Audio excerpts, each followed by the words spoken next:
ಮಕ್ಕಳಿಗೆ ಭಿಕ್ಷೆ ನೀಡಿ ಅಂತ ಒಂದು ಕಾರ್ಯಕ್ರಮ ನಾವೇ ಮಾಡ್ಬಿಡೋದು ನಮ್ ಕಡೆಯಿಂದ. ಆಗ್ಬೋದಾ? ಮಕ್ಕಳಿಗೆ ಹುಷಾರಿಲ್ಲ ಅಂತ ಬಂದು ಕೆಲಸ ಮಾಡ್ತೀವಿ ಮೇಡಮ್. ಒಂದ್ ದಿವಸ ರಜಾ ಆಗುತ್ತೆ ಅಂತ ನಮ್ಗೆ ಗೊತ್ತಿಲ್ಲ ಅಂತ ಹೇಳ್ಬಿಟ್ಟು ನಾವೇ ಯಾರು ಕೇಳೋದು? ಸರಿ ಆಯ್ತು. ಈಗ ಹಂಗ ಹೇಳ್ಬಿಟ್ರೆ ಬಿಟ್ಬಿಡಕ್ಕಾಗುತ್ತಾ ನೀವು? ಇಷ್ಟ ದಿವಸ ಈಗ ನೋಡಿ, ಇಷ್ಟ ದಿವಸ ಅವ್ರಿಗೆ ಸುಮ್ನೆ ಬಿಟ್ಟಿರೋದಕ್ಕೆ ಇಷ್ಟ ಆಗಿದೆ. ಅಷ್ಟೇ, ಮುಂದೆ ಬೇರೆ ನಾವು ಏನೂ ಇಲ್ಲ. ಈಗ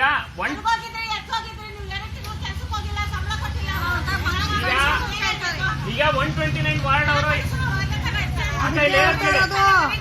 ಅದಕ್ಕೆ ಹೇಳ್ತಿರೋದು. ಈಗ ಹೇಳದ್ ಕೇಳಿ, ಈಗ 129 ವಾರ್ಡ್ ಅವರು ಯಾವ ತರ ಅಂತ ಅವ್ರಿಗೂ ಗೊತ್ತಾಗಿದೆ. ಆಯ್ತಾ? ಏನಾದ್ರೂ ಪ್ರಾಬ್ಲಮ್ ಆದ್ರೆ ನಾವು ಇಲ್ಲೇ ಬಂದು ಇದ್ ಮಾಡೋಣ. ಇಲ್ಲಿಗೆ ಇವತ್ತಿನ ಕಾರ್ಯಕ್ರಮ ಮುಗಿಸೋಣ. ಮತ್ತೊಮ್ಮೆ ಅವ್ರಿಗೆ ಹೇಳ್ತಾ ಇದ್ದೀನಿ, ಅವ್ರ ಆಶ್ವಾಸನೆ ಕೊಟ್ಟಿರೋದು ಹೇಳ್ತಾ ಇದ್ದೀನಿ. ಮಂಗಳವಾರ ಆಯ್ತಾ, ಬ್ಯಾಂಕಿಂಗ್ ಅವರ್ಸ್ ಅಲ್ಲೇ 2 ತಿಂಗಳ ಸಂಬಳ ಅರಿಯರ್ಸ್ ಎಷ್ಟು ಬರ್ಬೇಕಾಗಿದೆ ಅಷ್ಟು, ESI ಕಾರ್ಡು ಆಯ್ತಾ, ಲೀವ್ ಯಾವತ್ತು ಹಿಂಗೆ ಅಂತ ಡಿಸ್ಕಸ್ ಮಾಡಿ ನೀವು ಫ್ಯೂಚರ್ ಹೇಳ್ಬೇಕು ನಮ್ಗೆ. ಆಯ್ತಾ? 3 ತಿಂಗಳಾಗಿದೆ, ಆರ್ಡರ್ಸ್ ಇದೆ, ನೀವು ಡಿಸ್ಕಸ್ ಮಾಡಿ ಹೇಳ್ಬೇಕು. ಸರಿನಾ? ಮತ್ತೆ ನಿನ್ನೆದು ಪ್ರೆಸೆಂಟ್ ಮಾಡ್ಬೇಕಾಗುತ್ತೆ, ಇವತ್ತಿಂದು ಮಾಡ್ಬೇಕಾಗುತ್ತೆ.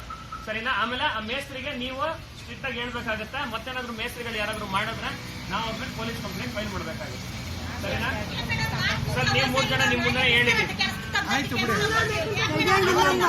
ಸರಿ ಆಯ್ತು ಬಿಡಿ. BBMP ಆಫೀಸಲ್ಲೇ ಹೋಗಿ ಕೇಳೋಣ. ಯಾರನ್ನು ತೆಗಿಯಂಗಿಲ್ಲ. ಹಂಗೆ ವಯಸ್ಸಾಗಿರೋರು ಹೆಂಗಮ್ಮ ತೆಗೆದು ಬಿಡ್ತಾರೆ. ಅವರು ರಿಸಲ್ಟ್ಗಳು ಮಾಡ್ಬೇಕಂದ್ರೆ ಲೆಟರ್ಗಳು ಪಟ್ಟ ಮಾಡ್ತಾರೆ.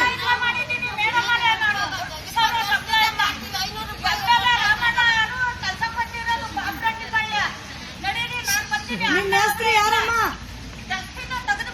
ಮೇಸ್ತ್ರಿ ಯಾರು? ಆಯ್ತು, ನಾವ್ ಹೇಳ್ತೇವೆ.